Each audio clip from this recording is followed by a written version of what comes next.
the sabotage of Guinea.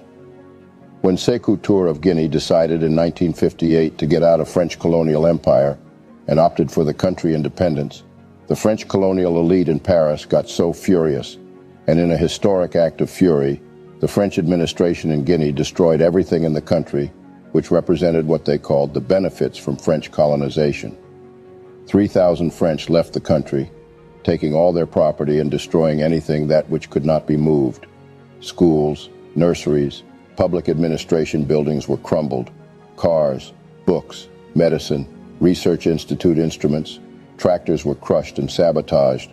Horses, cows in the farms were killed, and food in warehouses were burned or poisoned. The purpose of this outrageous act was to send a clear message to all other colonies that the consequences for rejecting France would be very high.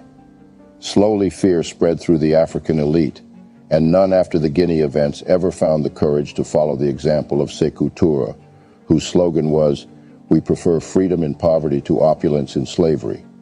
When Guinea decided to issue its own national currency in 1960, France organized a sabotage operation known as Operation Persil to destabilize the new country. The operation would base itself on two components: causing economic collapse and causing armed insurgencies against the Guinean government.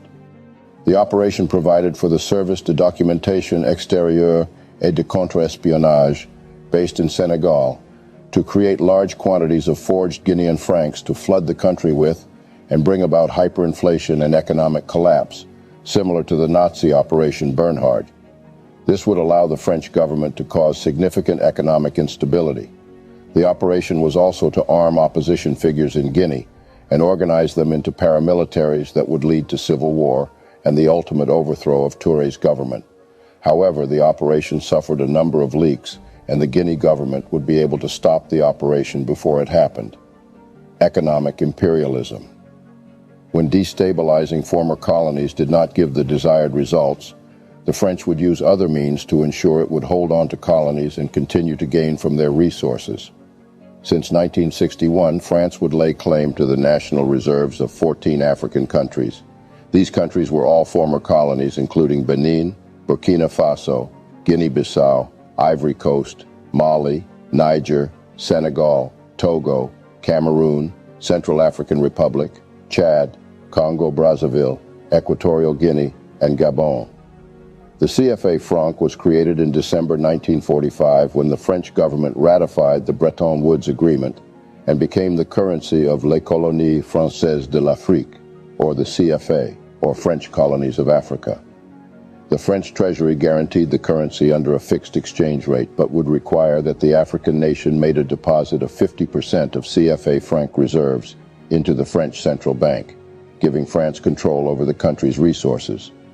The CFA was later split into the Communauté Financière d'Afrique, or Financial Community of Africa, which included the West African countries of Benin, Burkina Faso, Côte d'Ivoire, Guinea-Bissau, Mali, Niger, Senegal, and Togo, and the Communauté Financière de l'Afrique Centrale, or Financial Community of Central Africa, including Cameroon, the Central African Republic, Chad, the Republic of the Congo, Equatorial Guinea, and Gabon.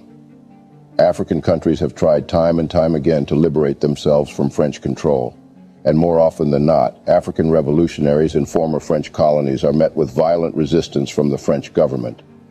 The death of Barthélemy Boganda is a perfect example of this. Boganda was the president of the Central African Republic from December 1958 to March 1959. During this time, Boganda cut a lot of ties that the Central African Republic had with France.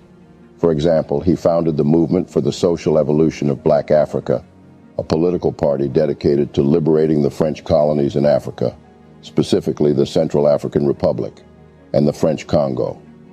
Boganda was instrumental in the country gaining independence and planned to use his power to liberate other African territories from French rule. In an attempt to stop the Central African Republic's growing independence movement, France arrested Boganda during his 1951 campaign for endangering. I'll be the judge of that. Oh, that's nice. The peace. He was released shortly thereafter, but he was unfortunately killed in a plane crash in March 1959. The French General Secretariat of Civil Aviation headed an investigation into the crash, yet never publicized their report. The French newspaper L'Express leaked parts of the report that revealed that traces of explosives were found in the wreckage of Boganda's plane, and in response, the French High Commissioner suppressed all copies of L'Express, printed in the Central African Republic. Another example is the Cameroonian Marxist politician Félix Roland Moumi, who was killed in 1960 when a French Secret Service agent slipped a dose of thallium into his drink in Geneva. Another Cameroonian leader, Nyobi, was shot dead in 1958 by the French military. Sylvanus Olympio, the first president of the Republic of Togo, is another significant African leader that would meet his end because he tried to improve his own country and end the ruthless exploitation of the French. In the 1960s, he would try to take his country out of French control by refusing the Colonization Continuation Pact. However, he would agree to pay an annual debt to France for the so-called benefits Togo got from French colonization. It was the only conditions for the French not to destroy the country before leaving. However, the amount estimated by France was so massive that the reimbursement of the so-called colonial debt was close to 40% of the country budget in 1963. Consequently, the financial situation of just independent Togo was very unstable, and in order to get out of this situation, Olympio decided to leave the monetary system set up by colonial France and created the currency of the country. On January 13, 1963, 3 days after he began printing the new bills, a squad of soldiers supported by France seized and killed the first elected president of independent Africa. Olympio was executed by an ex-French legionnaire, the sergeant of the army Etienne Nassingbe, who, at the same time, received a bonus of $612 from the local French embassy for the success of his mission. Olympio's dream was to build an independent and autonomous country, but the idea did not correspond to the French wishes. Etienne Nassingbe would become president and enforce the monetary system provided by France. Through practices like the CFA franc currency and controlling a large portion of African countries' reserves, France maintains economic control that hampers the growth and independence of these nations. The presence of French military bases in Africa also raises concerns about neo-colonial power dynamics and contributes to political instability. It is important to expose these issues and bring attention to the harm caused by France's actions. The CFA franc, for example, limits the economic choices of African countries and keeps them dependent on France. This dependence restricts their ability to address important social and developmental needs, keeping them trapped in poverty.